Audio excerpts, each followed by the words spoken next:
सो मान लीजिए कि यहाँ पे श्याम है, श्याम का घर है SHYAM श्याम, और यहाँ पे राम का घर है।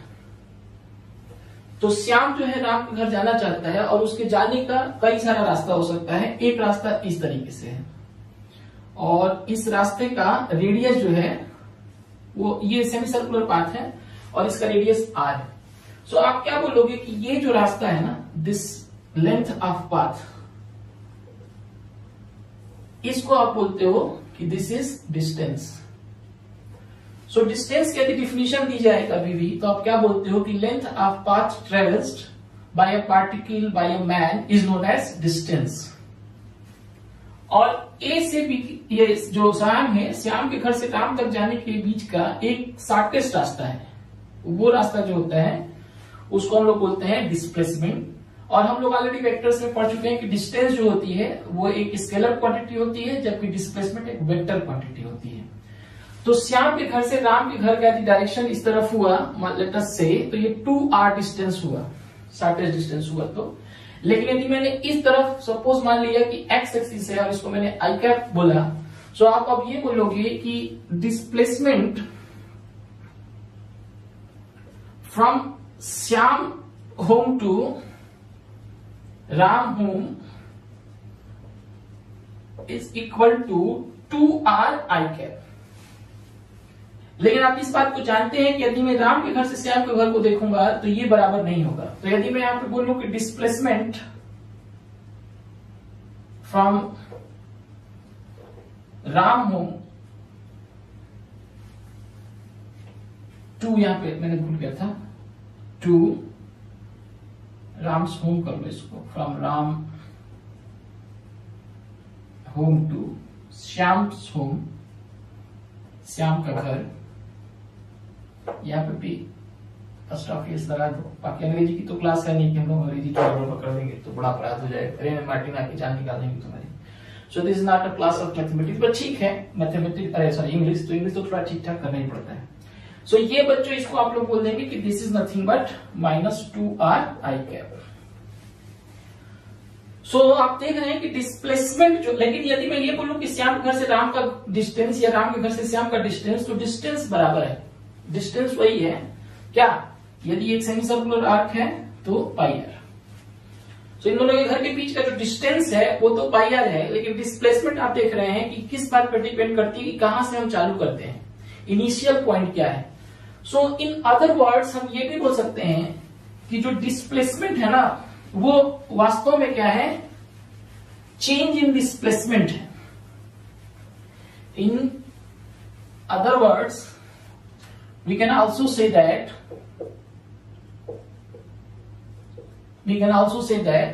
डिस्प्लेसमेंट जो है वो है चेंज इन पोजीशन।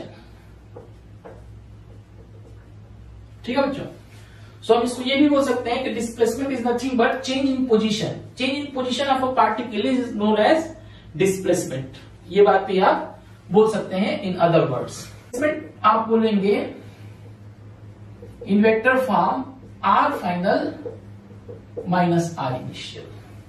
ये r फाइनल जो था वो t प्लस डेल्टा t पे हमने लिया था, तो इसी को मैं लिखता था rt प्लस डेल्टा t, और इसको टाइम t पे लिखा था तो माइनस rt। तो rt plus delta t minus rt is basically change in position and this is your displacement.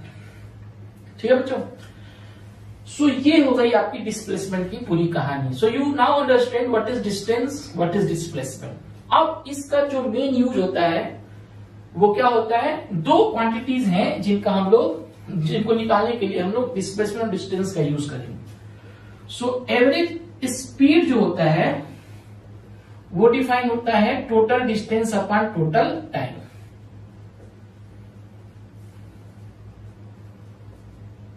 कभी भी एवरेज स्पीड हम निकालते हैं तो total distance upon total time लिखते हैं। कभी भी average speed is total distance upon total time. और एवरेज वेलोसिटी की जब आप बातचीत करेंगे, so average velocity is net displacement, क्योंकि डिस्प्लेसमेंट नेट ही होता है। फाइनल माइनस इनिशियल मतलब नेट। जानबूझ के मैंने नेट शब्द लिखा है। डिस्प्लेसमेंट का मतलब नेट होता है, डिस्टेंस का मतलब टोटल होता है। कभी भी यदि आपको डिस्टेंस मिलेगा तो वो टोटल पाथ होगा और डिस्टेंस जो होगा वो नेट होगा। ठीक है, जैसे कि यदि मैं आपको बोलूं कि आप अपने घर से, जो एकदम सबसे पहली एग्जांपल हमने वेक्टर वाली क्लास में ली थी, उसको मैं वापस से एक बार आपको रिमाइंड कराता हूं कि जैसे आप अपने घर से, लेट अस से योर नेम इज राम। सो राम जो है अपने घर से किशन के घर गया और फिर किशन के घर से राम जो है वापस चला गया किसके घर? श्याम के घर।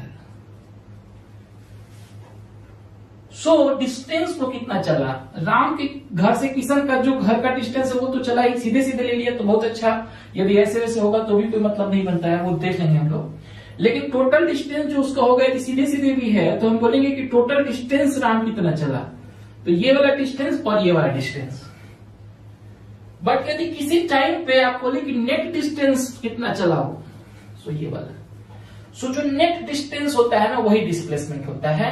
नेट शॉर्टेस्ट डिस्टेंस या उसी में हम लोग नेट डिस्प्लेसमेंट लिखते हैं। तो नेट शब्द का मतलब होता है कि फाइनल माइनस इनिशियल। तो इस पूरी प्रक्रिया में टोटल डिस्टेंस राम के घर से किशन का घर तक से 3 मीटर है और ये 4 मीटर है, तो 3 + 4 7 मीटर हो जाएगा। लेकिन राम से श्याम के घर का बीच का डिस्टेंस यदि 5 मीटर है तो डिस्प्लेसमेंट हो जाएगा 5 मीटर। ठीक है बच्चों, सो ये है हमारे पास डिस्टेंस और डिस्प्लेसमेंट का एक चीज। बाकी इसके ऊपर तो आपने खूब सारे क्वेश्चन वेक्टर्स में किए हैं, तो यू नो, जस्ट रिकैप के लिए मैंने बता दिया। अब क्या होता है कि for a body in a given interval कुछ बातें हमें याद रखनी होती है। In a given interval average speed can never be 0 or negative. In a given interval, average speed can never be 0 or negative. कब? For a moving particle, ये moving भूल गया था मैं। For a moving particle in a given interval, हाँ, for a moving body in a given interval, average speed can never be 0 or negative, but average speed नहीं हो सकती है, but average velocity can be 0, positive और negative. कैसे? जैसे मान लो कि यहां से A से तुम चले B, ठीक है, और B से फिर वापस तुम C पे आ गए और ये C A से पीछे है, और हमने क्या किया कि क्वाड्रेंट सिस्टम में इधर सब कुछ पॉजिटिव लिया है। सो तुम बच्चों जहां पे थे उससे अपोजिट डायरेक्शन में चले गए तो नेगेटिव चले गए ना डिस्प्लेसमेंट। तो displacement negative to displacement upon time भी तो नेगेटिव, तो यहाँ पे एवरेज वेलोसिटी बच्चों नेगेटिव हो गया। लेकिन यदि मैं आपसे ये बोलूं कि डिस्टेंस कितना होगा, तो A से B तक का जो भी डिस्टेंस रहा हो और B से C तक का जो भी डिस्टेंस रहा वो जुड़ेगा तो वो पॉजिटिव ही होगा। वो 0 भी नहीं हो सकता है और नेगेटिव होना तो इम्पॉसिबल है, वो हमेशा पॉजिटिव होगा in a given time interval if body is moving. ये सेंटेंस मूविंग बॉडी लेना पड़ेगा। अच्छा, हम लोग एक बार उसको भी डिस्कस करेंगे, 0 कैसे हो सकता है एवरेज वेलोसिटी। मान लो A से B गया, B से फिर A ही आ गया, तो A से B जाके B से A वापस आ गया, तब तो क्या होगा? एवरेज वेलोसिटी तो बच्चों 0 हो गई, बट एवरेज स्पीड अगेन 0 नहीं होगी। तो अब ये सारे कॉन्सेप्ट हमने एवरेज स्पीड और एवरेज वेलोसिटी के समझ लिए अच्छे से, डिस्प्लेसमेंट और डिस्टेंस के ऊपर है। तो अब हम इसके कुछ क्वेश्चंस करेंगे और फिर हम इसमें आगे बढ़ेंगे। सो अभी हमने जो एवरेज स्पीड के विषय में बातचीत की थी, average speed and average velocity. So उसमें अब हम लोग कुछ क्वेश्चन करेंगे एवरेज स्पीड के ऊपर, उसके बाद से एवरेज वेलोसिटी के ऊपर कुछ क्वेश्चन करेंगे, तब कि आपको कॉन्सेप्ट क्लियर हो जाए। सो इस क्वेश्चन में आप देखिए, a particle moves with constant speed u and then returns following the same straight line path with constant speed v. Find the average speed during complete motion. एक पार्टिकल A से मान लीजिए कि B तक जाता है किसी स्पीड u से, और सेम पाथ को फॉलो करते हुए आता है, सेम स्ट्रेट लाइन पाथ को फॉलो करते हुए आता है B से। सो यहाँ पे बच्चों यदि मैंने A से B तक का डिस्टेंस मान लिया x, so time taken by the particle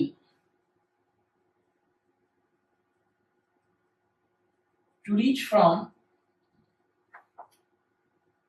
A to B कितना हो जाएगा x upon u. Let us say this time is t1. So t1 equal to x upon u. Similarly, यदि मैं b से a तक के लौटने को टाइम को मान लेता हूं t2, या आप इसको tab कह लीजिए x अपॉन u, और t2 equal to x upon v को tba कह लीजिए, ये भी आप कह सकते हैं. So time to go from A to B is TAB, which is x upon u, which is t1, and B से A तक आने का जो टाइम TB है वो t2 है, वो x upon v. So अब यदि आपसे किसी ने पूछा कि what is its average speed, तो बच्चों एवरेज स्पीड का फार्मूला क्या होता है? Average speed equal to total distance upon total time. So A से B तक जाने का x, B से A तक आने का x upon TAB plus TBA, या T1 प्लस T2, जो भी आपने माना. सो आप इस यहाँ पे क्या लिख लोगे? यहाँ पे लिख लोगे 2x upon x upon u plus x upon v. सो बच्चों यहाँ पे हो जाएगा 2 upon 1 upon u plus 1 upon v. तो यहाँ पे आपने क्या किया है कि ये u और v एलसीएम ले लेंगे, तो u प्लस v, यहाँ पे ऊपर 2 हो जाएगा 2ub upon u plus v. So this is v average, average speed. ठीक है. So this is first question. बच्चों इसमें एवरेज वेलोसिटी कितनी हो जाएगी? Average velocity is displacement upon time. क्योंकि a से b गया फिर b से आया, डिस्प्लेसमेंट जीरो होने की वजह से यहाँ पे average velocity is 0. Second question. A particle moves from a particle moves with constant speed u for the half of the total time of its motion. Okay. No, ये गलत है.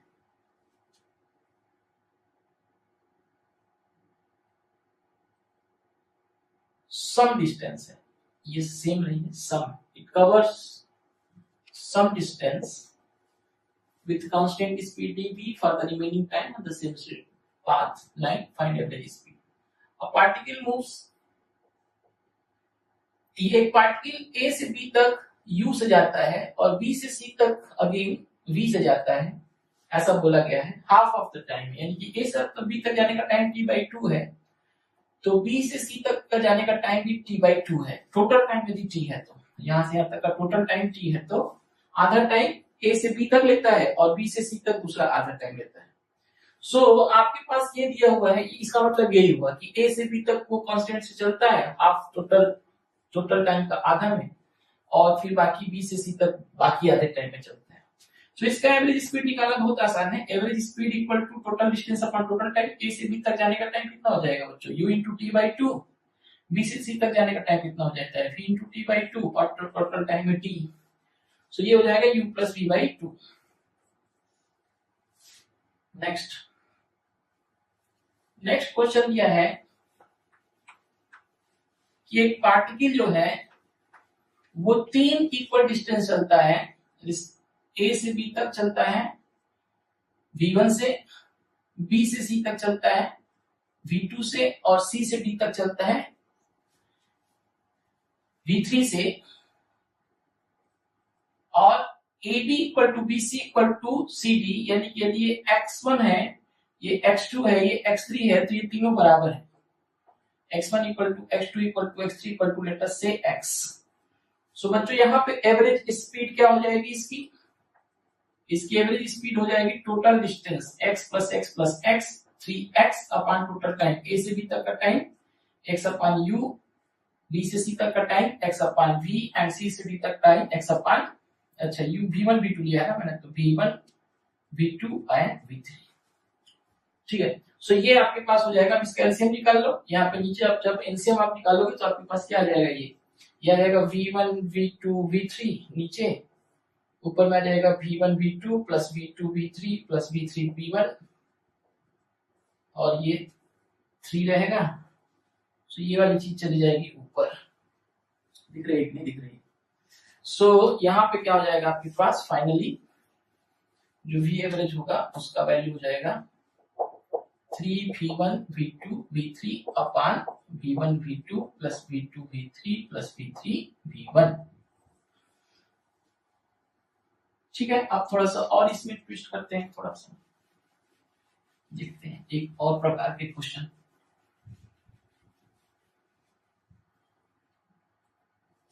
दिया है कि a particle moves for half of the total distance of its motion with constant speed v1, a से b तक half distance x/2 जो है वो चलता है v1 से। अच्छा, चूंकि हाफ मानना है तो क्यों ना टोटल डिस्टेंस 2x ले लिया जाए, आसानी होगी सॉल्व करने में।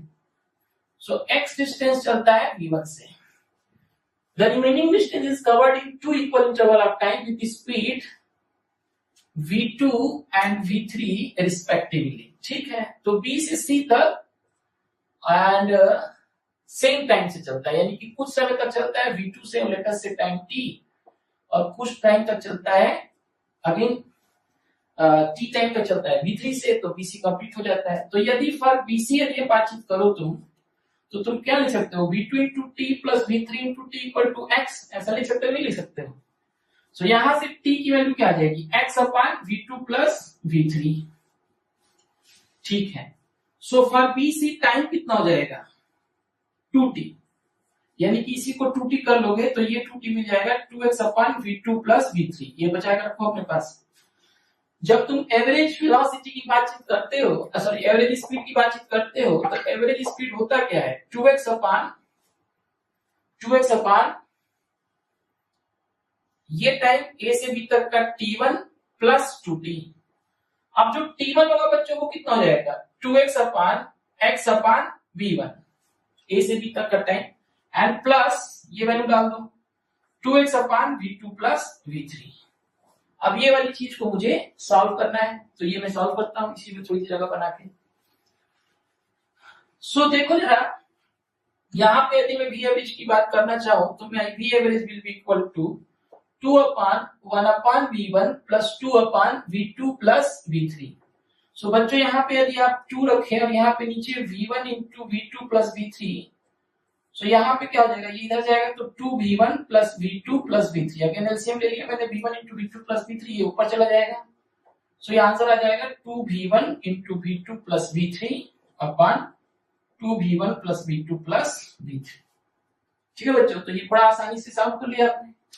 अब इसका एक शॉर्टकट भी है, तुम्हें मन ना कर इतना लंबा थोड़ा सॉल्व करने के लिए, तो एक शॉर्टकट है। वो शॉर्टकट क्या है, जो पीछे के 2 क्वेश्चन हमने किए थे, पहले और दूसरे क्वेश्चन, उसी से इसका शॉर्टकट आ जाएगा। तो इसका शॉर्टकट क्या है, यदि a से b तक जाने का और b से c तक जाने का ये कर लिया, तो तुमको ये पता है कि b से c तक वो u और v से इक्वल इंटरवल ऑफ टाइम तक चलता है। तो तुम्हें पता है कि जब इक्वल इंटरवल ऑफ टाइम तक चलता है तो जो सेकंड क्वेश्चन था उसमें एवरेज वेलोसिटी क्या आया था, b प्लस यू अपान, तो अच्छा एक्चुअली यहाँ पे था v1, ये था v2 और ये था v3, तो इक्वल इंटरवल तक जाना था। तो फॉर bc यदि मैं एवरेज स्पीड निकालना चाहूं तो because of equal interval of time में उसको क्या लिख सकता हूं, v2 प्लस v3 अपान 2।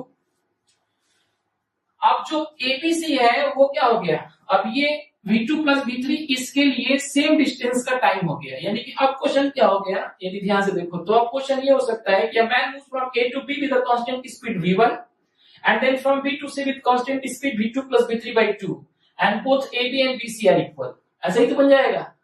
तो जब डिस्टेंस सेम होता है तो तुम्हें फॉर्मूला क्या आ रहा था 2ub अपान u प्लस v। अब यहाँ पे u की जगह पे क्या कर दोगे, put u equal to v1, जो यहाँ पे v1 है, and v equal to v2 plus v3 by 2। So इस इक्वेशन में इसको तुम डाल दोगे तो तुम्हारा वही वाला आंसर आ जाएगा। तो ये शॉर्टकट हो गया, तो तुमने दोनों फॉर्मूले यूज कर लिए, तो यहाँ पे क्या जाएगा 2v1 और यहाँ पे कर लोगे v2 plus v3 by 2 and whole divided by v1 plus v2 plus v3 by 2। तो देखो ना यहाँ पे भी वही आंसर आने वाला है, ये 2 से 2 कट कर दो और यहाँ पे 2 वापस ऊपर चला जाएगा, तो 2v1 v2 प्लस v3 अपान 2v1 plus v2 plus v3। ठीक है, तो हमने मेथड बदल दिया तो आंसर थोड़े बदल जाएगा, मेथड बदलने से थोड़े आंसर बदल जाता है, तो मेथड बदला है but answer would be the same.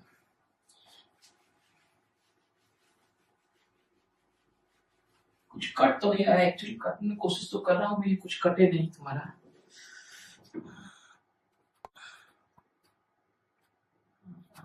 अब नहीं कटेगा, डर लगता रहता है।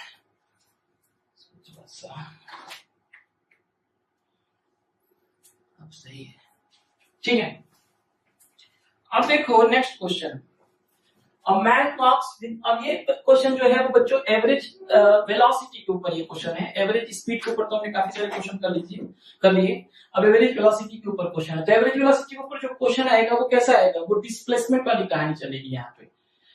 Displacement upon time, net displacement upon time is average velocity, average speed के विषय में डिस्टेंस अपॉन टाइम चल रहा था। तो देखते हैं, इस तरह क्वेश्चन तुमने खूब किए हुए हैं वेक्टर्स में डिस्प्लेसमेंट निकालने के लिए। अब करना सिर्फ ये टाइम निकालने में। तो यहाँ पे क्या करो कि एक साइन वाला सिस्टम बना लो, ये हो गया नॉर्थ, ये हो गया ईस्ट, ये हो गया साउथ, ये हो गया west. A man walks with constant velocity 10 kilometre per hour for 2 hours in a direction due east. एक आदमी ईस्ट में जाता है 10 किलोमीटर पर आवर से फॉर 2 आवर्स। सो बच्चों जो इसका डिस्प्लेसमेंट होगा उस वैल्यू मैंने मान लिया पहला डिस्प्लेसमेंट x1, तो उसकी वैल्यू क्या हो जाएगी 20 i कैप, ठीक है। फिर क्या करता है, walks for 20 kilometre in direction to north for 1 hour. अच्छा टाइम यहाँ पे मैं लिख लेता हूँ 2 आवर्स, ये रखता हूँ अपने पास बचा के, बाद में जोड़ना होगा उसको। दूसरा जो है वो, अच्छा x1 ना लिख के यहाँ पे r1 लिख देता हूँ, because I cap J cap है ना, तो पहला डिस्प्लेसमेंट है r1 या s1 whatever you like, s1 लिख सकते हो, r1 लिख सकते हो, r1 हो गया। दूसरा तो पास जो r2 हो गया वो कितना हो जाएगा 20 kilometre direction to north for 1 hour, यानी कि 20 जे कैप, और यहाँ पे 1 आवर हो गया।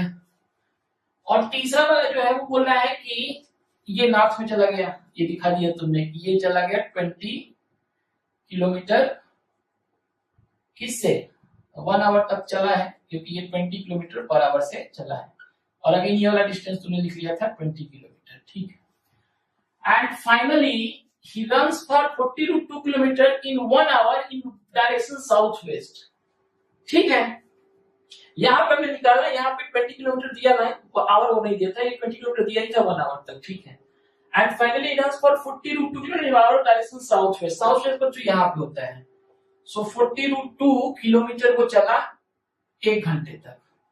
सो R3 भी लिख देते हैं यहाँ पे, तो R3 बच्चों क्या लिख लोगे, -40 i कैप -40 j कैप। इसमें तो कोई आपको दिक्कत है नहीं, तो खूब किया है हमने, 40 root cos 45 degree minus i cap, and again क्या लिखेंगे इसको 40 root 2 cos 45 degree minus i cap and plus 40 root 2 sin 45 minus j cap. यह हमने खूब लिखा है उसी चीज को। अब क्या करो, नेट डिस्प्लेसमेंट आप निकाल लो। नेट डिस्प्लेसमेंट आप निकालने के लिए क्या करोगे, जोड़ दोगे। So r equal to r1 plus r2 plus r3, ठीक है। तो जोड़ दो, x वाले को x के साथ, y वाले को y के साथ, तो डिस्प्लेसमेंट मिल गया। कितना हो गया बच्चों, r इक्वल टू तुम्हारे पास हो गया, मुझे लगता है कि -40 20, तो ये हो जाएगा -20 i cap -20 j cap. This is your net resultant. और टाइम कितना लग चुका है, 2 + 1 + 1, इसमें 1 घंटा लगा था, तो 4 घंटे का टाइम लग चुका है। तो अब यदि मेरे से कोई पूछे कि व्हाट इज एवरेज वेलोसिटी, सो मैं क्या बोलूंगा r/t। ये बेसिकली फाइनल जो है ये डेल्टा आर भी तो इसको बोल सकते हो, डेल्टा आर इसलिए बोल सकते हो कि 0 से चालू हुआ था और फाइनली वहां तक पहुंचा, तो डेल्टा आर बोलो या आर बोलो, व्हाटएवर, r/t डिस्प्लेसमेंट है ना ये, तो डिस्प्लेसमेंट अपॉन टाइम। सो ये आप लिख सकते हो -20 i cap -20 j cap whole divided by total time. Total time t कितना था, 2 + 1 + 1 4 आवर, यानी कि -5 i कैप -5 j कैप।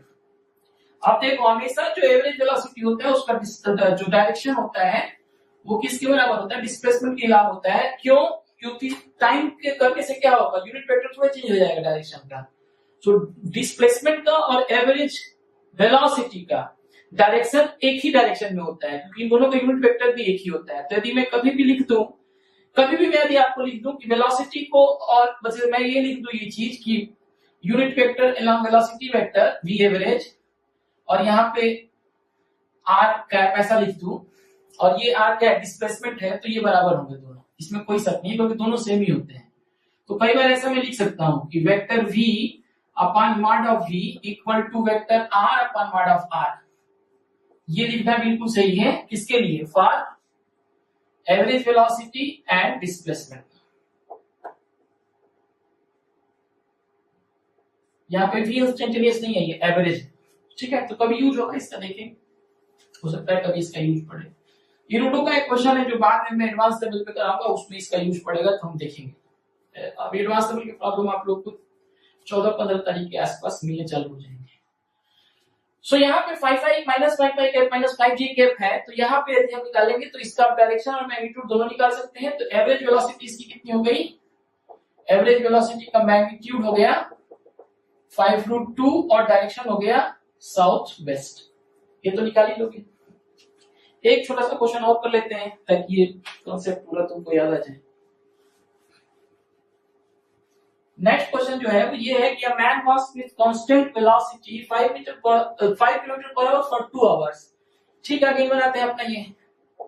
ये नॉर्थ हो गया, ये ईस्ट हो गया, ये साउथ हो गया, ये वेस्ट हो गया। 5 किलोमीटर पर आवर से 2 घंटे तक चलता है 60 degree south of east, south of east यानी ईस्ट से साउथ की तरफ। तो बच्चों इधर है शायद, और ये वाला एंगल हो गया मेरा 60 डिग्री, और ये चलता है 5 किलोमीटर पर आवर से और 2 आवर तक चलता है। ठीक है, गुड। सो इसको यदि मैं लिखना चाहूं तो ये कितना हो जाएगा? ये 10 किलोमीटर टोटल डिस्टेंस हो जाएगा इसका। सो हम इसको लिख सकते हैं 10 cos 60 degree i cap plus 10 sin 60 degree minus j cap. Okay, then he pass for 10 kilometre in 1 hour due west. West में अगली बार ये वर्क करता है 10 किलोमीटर तक, तो अगला हो जाएगा आपका 10 माइनस आई कैप, और 1 घंटे करता है। टाइम लिखते रहो बच्चों, ये 2 घंटा है यहाँ पे लिख लिया, ये 1 आवर यहाँ पे लिख लिया।